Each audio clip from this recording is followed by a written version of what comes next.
اللہ جب کسی سے ناراض ہوتا ہے رزق نہیں چھینتا، آب و دانہ بند نہیں کرتا، سورج کو حکم نہیں کرتا کہ اس کے آنگن میں روشنی نہیں پھیلانی، چاند کو نہیں روکتا کہ تیری کرنیں اس کے ویڑے میں نہیں پڑنی چاہیے، بلکہ اللہ جب کسی سے ناراض ہوتا ہے سجدوں کی توفیق چھین لیتا ہے۔ سجدوں کی توفیق چھن گئی تو پھر سمجھو اللہ ناراض ہے، اللہ راضی نہیں ہے۔ اور اگر سجدوں کی توفیق نصیب ہو جائے، کسی نے واصف علی واصف مرحوم سے پوچھا تھا کہ کیسے ہمیں پتا چلے گا کہ ہماری نماز قبول ہو گئی ہے، تو انہوں نے کہا تھا ایک نماز کے بعد دوسری عطا ہو جائے تو سمجھ لو پہلی قبول ہو گئی ہے۔ تو نمازوں کا نصیب ہونا یہ اللہ کی رضا اور اللہ کی خوشنودی کی دلیل ہے، اور سجدوں کی توفیق کا چھن جانا یہ اللہ کی ناراضگی کی دلیل ہے۔ میں اور آپ دیکھیں کہ ہم کہاں کھڑے۔ دیکھیے دولت تو کفار کو بھی ملتی ہے، اللہ دولت اسے بھی دیتا ہے جس سے راضی ہے، اسے بھی دیتا ہے جس سے نہیں راضی، لیکن سجدوں کی توفیق اسے ہی دیتا ہے جس پہ وہ راضی ہے۔ تو 5 گانا نماز شعار زندگی بنا لیجئے، نماز قضا نہ ہونے پائے۔ قیامت کے دن بے نمازی اس صف میں کھڑا ہوگا جس صف میں نمرود کھڑا ہوگا، جس صف میں حامان کھڑا ہوگا، قارون کھڑا ہوگا، شداد کھڑا ہوگا۔ مجھے بتائیے ہم میں سے کوئی یہ گوارہ کرتا ہے ہم اس صف میں کھڑے کر دیے جائیں جہاں دشمنان خدا کھڑے ہوں؟ آج کوئی نماز پڑھے یا نہ پڑھے، حشر کے دن حکم ہوگا کہ اللہ کے حضور سجدہ کرو۔ ہر کوئی سجدہ کرنا چاہے گا، جو نہیں پڑھتا وہ بھی کرنا چاہے گا، لیکن بے نمازی کی کمر اکڑ جائے گی، وہ آرزو رکھنے کے باوجود سجدہ نہیں کر پائے گا۔ قرآن بتاتا ہے کچھ لوگ جہنم کو دھکیلے جا رہے ہوں گے، انہیں کچھ لوگ پوچھیں گے ما سلککم فی سقر، تم جہنم کو کیوں جا رہے ہو، کیا ہوا تمہیں؟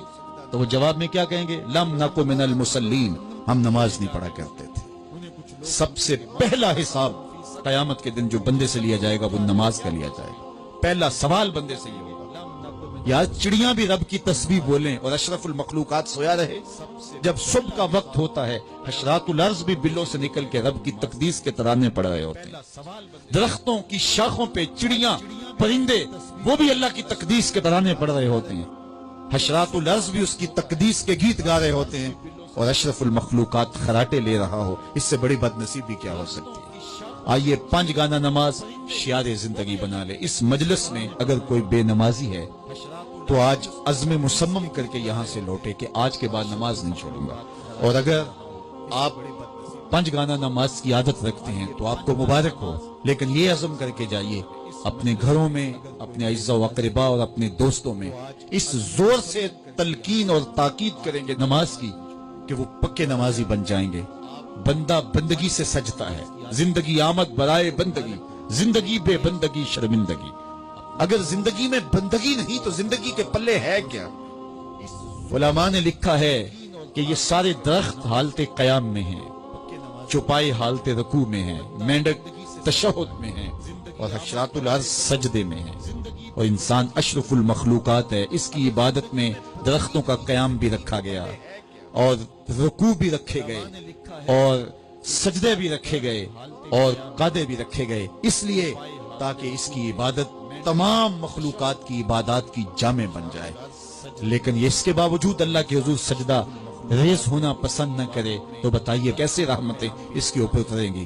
خوش نصیب تو وہ ہیں جو 5 گانا نماز ادا کرنے کے بعد تہجد بھی قضا نہیں ہونے دیتے، سجدوں سے اللہ کے حضور حاضری پیش کرتے ہیں۔ سب سے زیادہ بندہ اللہ کے اس وقت قریب ہوتا ہے جب سجدے میں سر رکھا ہوا ہوتا ہے۔ انسان کے اشرف اعضاء اس کے سر میں ہیں، بولنے کی قوت زبان سر میں، دیکھنے کی قوت آنکھیں سر میں، سونگنے کی قوت ناک سر میں، چکھنے کی قوت زبان سر میں، سننے کی قوت کان سر میں، سوچنے کی قوت دماغ سر میں، اور سر مالک کے در پہ۔